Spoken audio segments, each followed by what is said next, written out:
Hey, Damon at Black Warrior Lures coming to you from the new Sennheiser E835 microphone. What I decided to do with this video is instead of trying to use the microphone on the camera because it only works best outside, I decided to record the audio separately. And so what you're hearing here is me just kind of giving a commentary on the video. So let's jump right in.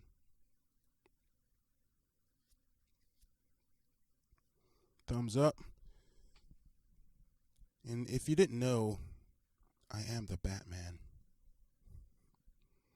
Yeah, so we made a bunch of these ahead of time. I always make a bunch of those with the 50-pound test line, and those are number 4 hooks, which is fairly small, but it's a stinger, so it gets the job done on just about any size fish I've found. And this is the bead version of it, so it's just like the version you saw me made before. And if you haven't seen that video, go check it out. But what this does is add a little bit of visualization. That white pearlescent bead, and you end up with the and it gives you some vibration. So just one step above just the basic rig. And so here we have a number 2 hook, and it's customary for the hook, the main hook, to be a little bigger or even a lot bigger than the back hook, and that's typically how it's done, but you can do whatever you want. And for those of you who want to know, the fly tying vise I have here is the Peak fly tying vise. It's the first fly tying vise I bought. I really like it. I still use it after, I don't know, the jaws are still holding fairly well. Here you always tie it in. You tie it in, and you want to leave at least one bead's worth of space between the end of the hook and the beginning of the bead, so that you'll have enough space for rattles and stuff. And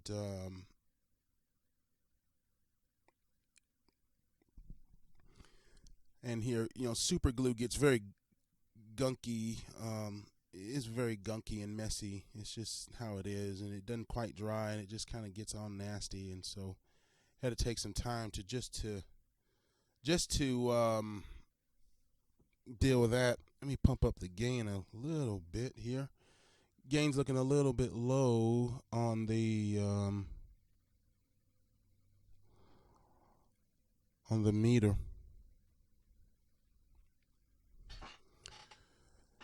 And so what you need to do is, that's a little bit too hot. And all the way down, touching turns. No, all the way down, you don't need touching turns. But all the way back up, you definitely want touching turns. Okay, so it's basically lashed on and held on by super glue. And I've never had a fish pull this apart. Any size that I've caught, I've never had a problem with, because between the rod and the drag, you'll probably break the line before you break this particular rig. But if any one of you want to prove me wrong, hey, make one of these and go out and catch them and abuse it, and then see if I'm wrong. And so that's how it looks. And yeah, you can't hear that, but that is actually has more rattle sound than the actual rattles I've bought. And so that's why I go with the beads, the 6mm beads. They make these beads in just about all sizes. I've seen them as small as 4mm, and seen them up above like 8mm. So I figure 6mm. I really like that size on all my hooks, really. I use a 4mm for bluegill, but these 6 are way better. And so we've done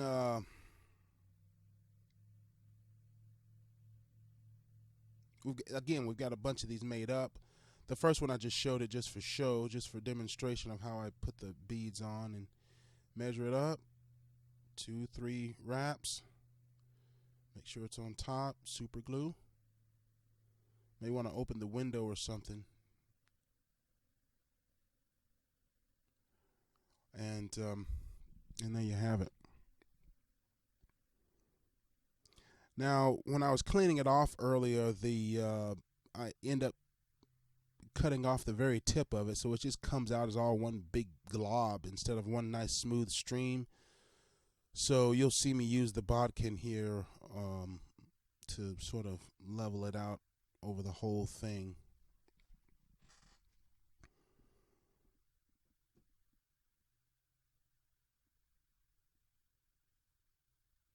Yeah.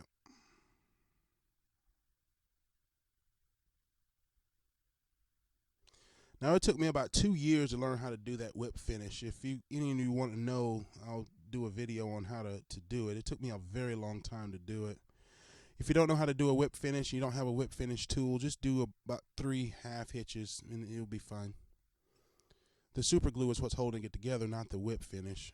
It really don't even need the super glue. But you see how that's offset there? So even though you're using J hooks that are in line, because they are offset there, you get the effect of an offset hook without it actually being offset. Because I don't really like offset hooks on the hook itself. I just rather have 2 or more hooks that are just on different planes, and that's a personal preference thing.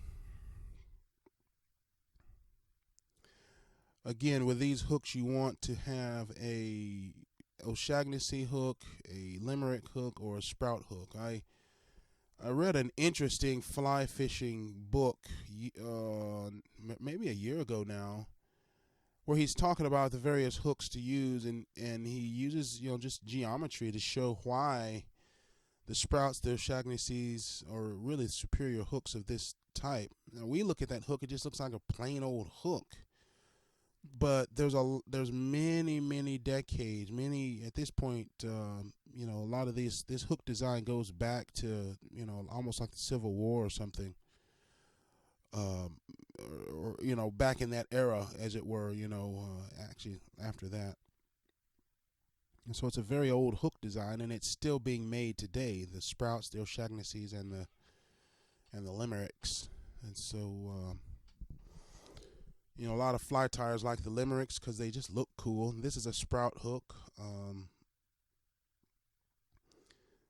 They're produced everywhere around the world now, and in various things. Yeah, here's the bodkin.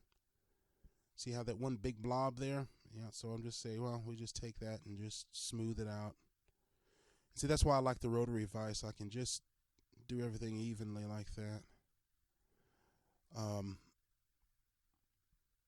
A lot of your old school fly tires, they didn't necessarily have all that, so they didn't, they don't think much about it. But I prefer the rotary vise any day.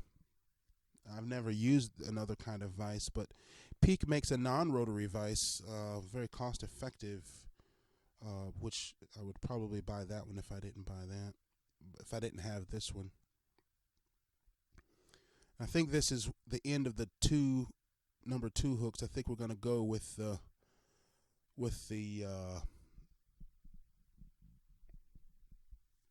I think we're going to go with the 3/0 hooks here now, because I just get bored. I can't just tie the same thing over and over again. I got to, I would just want to blow my brains out or something. So there's a difference between the number 2 hook as the main hook and the 3/0 hook as the main hook. And so I generally like the 3/0s because I can just put a much bigger piece of bait on there. See, this particular rig is really a bait harness. In other words, it has the properties of a lure and just regular old bait. It's a harness, just like the walleye fishermen use.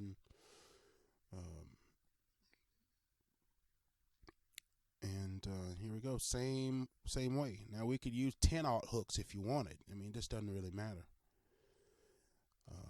When I first made these, I had both hooks going the same direction. They were both pointed down or whatever. And then I realized, wait a minute, you know, if we had one going one direction, the other one going the other, we might be able to increase our hookups. So that's what I did. And quite frankly, the reason I do it that way, having them going in somewhat opposite directions or whatever, it just looks a lot cooler. That's the main reason I do it. So here we go. I think I have to undo this one or something. Wasn't quite happy with it or something. No? Yeah, one of these I wasn't so happy with, but anyway, as you can see, I like this particular hook because of the big ring eye. You see that big ring eye on it? This is also a sprout hook. It's just really big. It's got that C-guard type finish on it. It's a mustad hook. You know, and so basically what you can do is through a dropper loop, it makes it much easier to get that dropper loop through that, you know, through the eye of the hook. And then what I do is I'll run that dropper loop through the top, and I have the liver just secured to the hook just through the dropper loop and just held together by tension, just like an egg knot that fly tires use or steelhead guys use for eggs. And then you can put your piece of cut bait there on the hook itself. So all the bait itself is on the front hook, and then the back hook you can either leave it free, or you can put a little piece of bait on it, or you can just dress it, which is what I'm going to be, which will be in the next video, how I dress the back hooks. And so that's it. And you can see how it's slightly offset, slightly below, and it's just it just works, man. And so that's basically it. You're probably sick and tired of talking to me or hearing me talk. So what I'll do is just sign on off, let you watch the rest of the video, and I'll see you guys later.